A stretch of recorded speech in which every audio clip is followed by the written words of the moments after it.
Hello everyone, I'm Dr. Swagata Lakshmi Barua, a dentist from India. I finished my residency program in the specialty of prosthodontics in the year 2022, and I have been involved with both the academic and clinical aspect of the specialty ever since. Now, I was lucky enough to be in a clinical program which did not just concentrate on what we did at the chair, but also involved us in being exposed to the business or the commercial side of the dental field, that is, from the daily operations to your human resource management, financial management, your revenue optimization, patient conversion rates, retention rates, and so on. So while I was doing my residency program, that is where I realized that I did have a liking towards this aspect of dentistry along with what I did at the chair side. And this was further solidified when my first head of the department, my first supervisor in my first job, a brilliant mentor, encouraged me to pursue an MBA because he saw that I had a proclivity for this side of the field.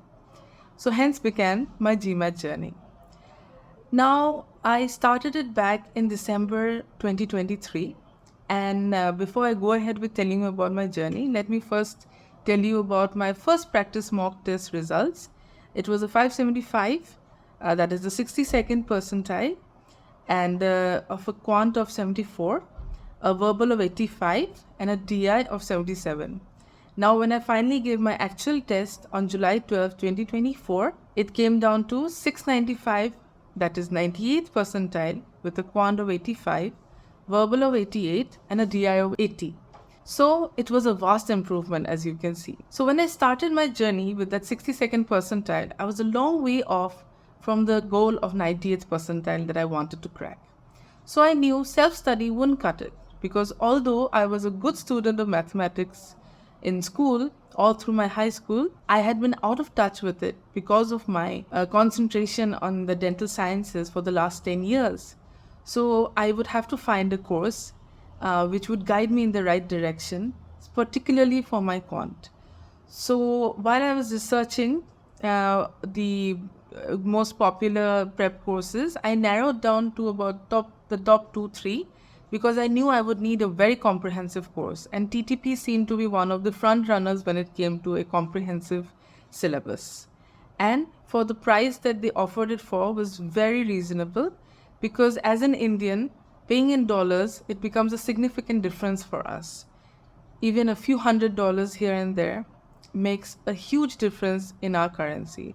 So for me, price, yes, was a big factor in selecting a course, and also with my condition of wanting it to be comprehensive, it was a difficult fit, but TTP seemed to be the right choice. Hence, I started my journey with TTP.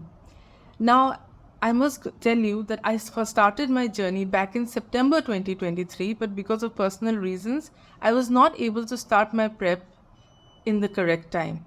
And the TTP team was incredibly gracious and kind to extend my subscription and let it start from December 2023 instead of September. Because I did not expect such kindness, and I was truly grateful that they understood my personal condition. Now, once I started, the TTP course, for the first thing that hit me about it was that it was very flexible and self-paced. Most of us who are preparing for the GMAT are working professionals and have family responsibilities. So for us to have the conventional classroom setup for our prep course may not be ideal. So for me, when I had the mission-based or the daily task-based schedule set up for me in TTP, it was a sigh of relief.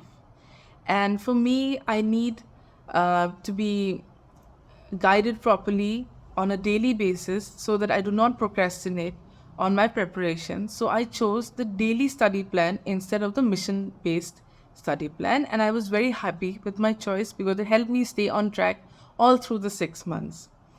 Now, the thing I appreciated about the daily study plan was that it also had review tests every few days, so that as we were going ahead with the curriculum, we did not forget the chapters we had already gone through. And also with that, our analysis of our weak and strong areas kept increasing as we gave more and more review tests, which helped us to understand our errors. Now, when it came to the question bank, I would say it was very extensive, and from what I can tell after doing all the practice tests on the official MBA.com, as well as giving the actual test, the question bank on the TTP website is as close as it can be to the actual question bank. So if one goes through the TTP tests, the custom tests, and the review tests as per the schedule given by them, I think you are well on your way to success.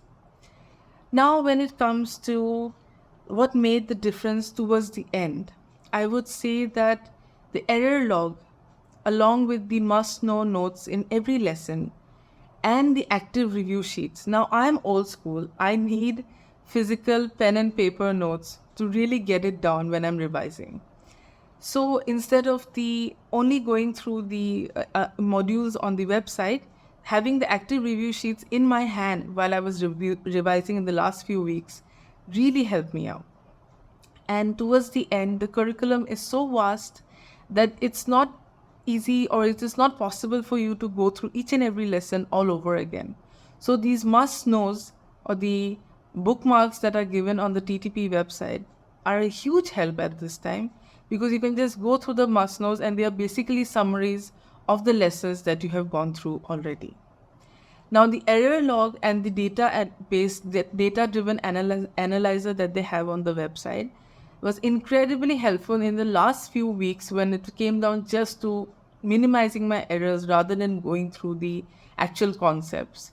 So that is what makes the difference between an average score and, say, something which is crossing the 90th percentile or crossing the 95th percentile, which increases your chances much more when you minimize your errors, especially your careless errors. So what I appreciated about the error tracker that they had was that it was categorized according to section, according to chapter, as well as according to the type of error that you made.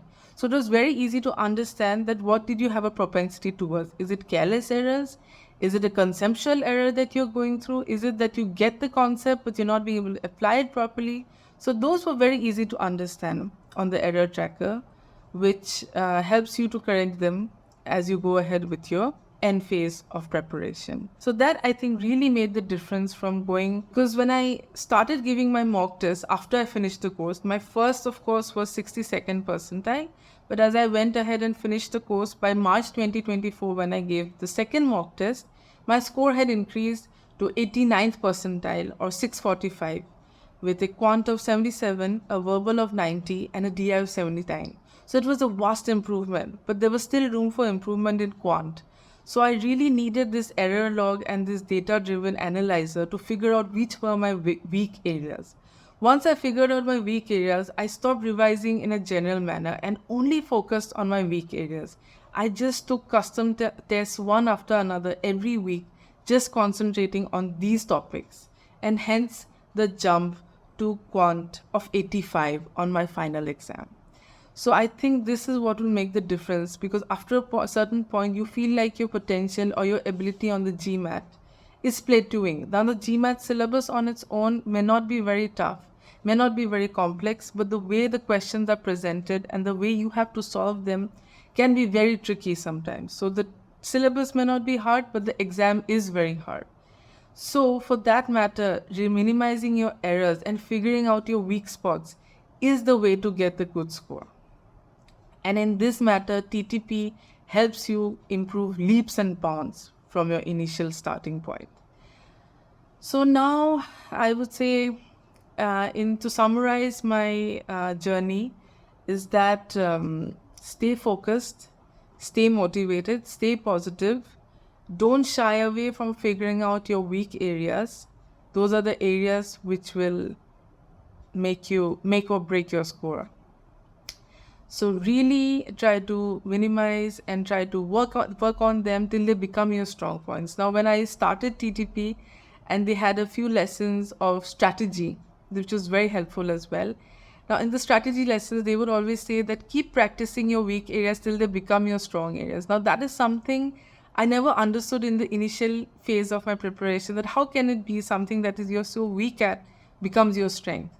But I did realize that by the end. For example, for me, permutation and combination and probabilities was the weakest area. The moment I would see a question from that, I would get rattled during the mock test. But by the end of my preparation, I had taken so many custom tests only on these topics that by the time they came on my actual test, I was almost glad that it was combination rather than any other topic. So I do get what they were saying, that make your weakness your strength.